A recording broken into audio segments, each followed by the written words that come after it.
Hi everyone, it's the Math Sorcerer here with Chegg. In this video, we're going to be discussing real zeros of polynomials.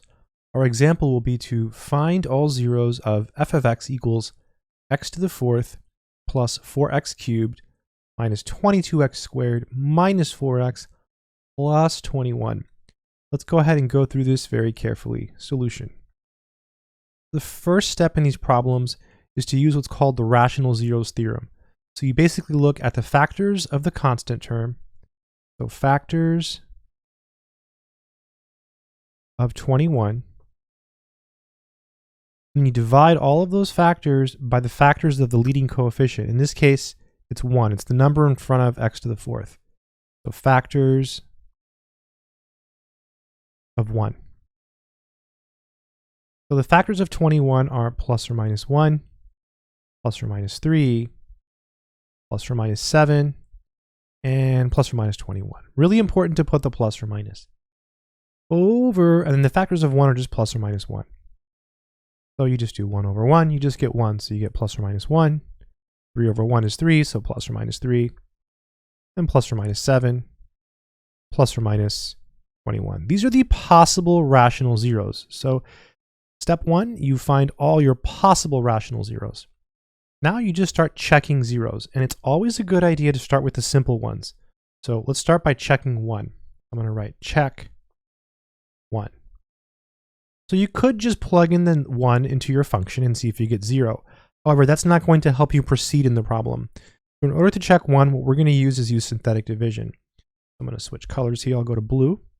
You write down your 1, and then you write down the coefficients of your polynomial. So 1, 4, negative 22, and then negative 4, and then 21. Then you draw a line.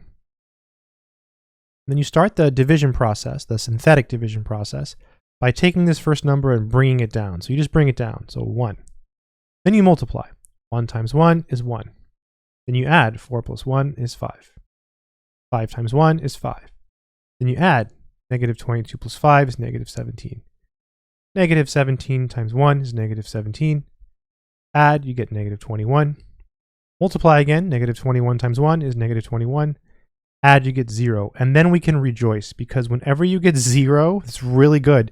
That means that the number you tested is an answer. So x equals 1 is a 0. I'm going to put that in a box because that's a huge accomplishment. So recap.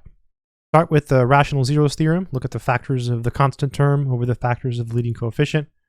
Work out your possibilities. Start checking. Always start with easy stuff. Check 1. You write it down. Write down the coefficients of your function. So 1, 4, negative 22, negative 4, and 21. Take that number and bring it down. So 1.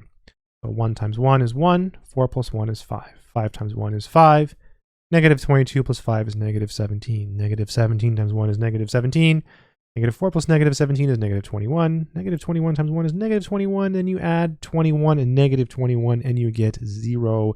So good. So now what you do is you say, okay, this is a degree 4 polynomial. Now we've essentially reduced it by 1. So 1 less than 4 is 3. You start with x cubed. So it's 1 times x cubed. I won't write the 1, but there's a 1 here. I'm going to erase it. Gone. Plus 5 times x squared. Minus 17 times x. Minus 21. And you set it equal to 0. And then you repeat the process. So let's go ahead and check negative 1, because that might be something to check. So check negative 1. By the way, what happens if you don't get 0? Then you just check a different number. So you have to keep checking numbers until you get 0. So negative 1. And now we're going to use this polynomial for our synthetic division. So the coefficients will change. It's 1, 5, negative 17, negative 21. And as before, we take that first number and bring it down. So 1. Then you start the process. 1 times negative 1 is negative 1. Then you add 5 and negative 1. That gives you 4. 4 times negative 1 is negative 4. Then you add negative 17 and negative 4, and you get negative 21. Negative 21 times negative 1 is 21, and you add and you get 0, so we can rejoice, because that means that x equals negative 1 is a 0. Again, if it wasn't 0, if you don't get 0 here, as your remainder, this is the remainder here, this 0, then you have to try a different number. But we got 0, so all is good. As before, now we're at a degree 3 polynomial, so now you reduce it by 1. So it's 1 times x squared, I won't write the 1, plus 4x minus 21 equals 0. And this should factor, so it's parentheses with an x, parentheses with an x. We need two numbers that multiply to negative 21, but add to 4. So 7 and negative 3, that'll work. Yep. Have a product equal to 0, so you set each factor equal to 0.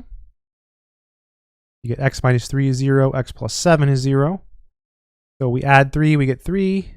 Subtract 7, we get minus 7. And we have all the roots now, right? We have all of them. Let's go over everything from the very beginning just to make sure you got it, because this example is a degree 4. It wasn't super hard, but still, the fact that it's degree 4 makes it a good example in the sense that if you can do this one in theory, you can do most of the other ones. So you start by looking at the factors of that last number, which in this case is 21, over the factors of the leading coefficient, which is 1. The leading coefficient is the number in front of the term of highest degree. And then you write down the factors of 21 over the factors of 1. Most of the time there's a 1 here. Not always, but most of the time. Then you do 1 over 1, 3 over 1, 7 over 1, 21 over 1. So you have them all here. Then you start checking. You just pick one of these numbers. So you pick 1. 1 is usually a good place to start. You write down your number. You write down the coefficients of your polynomial. So 1, 4, negative 22, negative 4, and 21. Then you start the synthetic division process. You bring down the 1. 1 times 1 is 1, you add, you get 5. 5 times 1 is 5, you add, you get negative 17.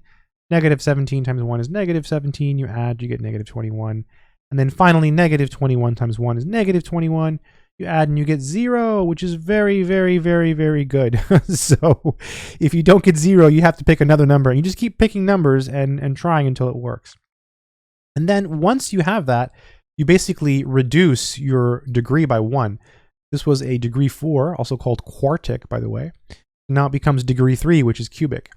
So it's 1 times x cubed plus 5 times x squared minus 17 times x minus 21 equals 0. Then you repeat the process here with the synthetic division. We went to negative 1, we got 0. And then we reduced it again, this time going from a cubic to a quadratic. And in this case, we factored.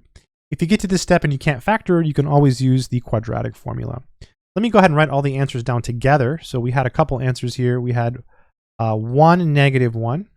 So you have 1, negative 1, 3, and negative 7. Those are the zeros of this polynomial function. Kind of a fun problem. So hopefully you've enjoyed this video and you've learned some math.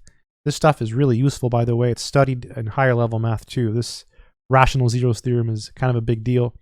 Anyways, if you enjoyed this video, make sure to check out more videos on Chegg. Good luck.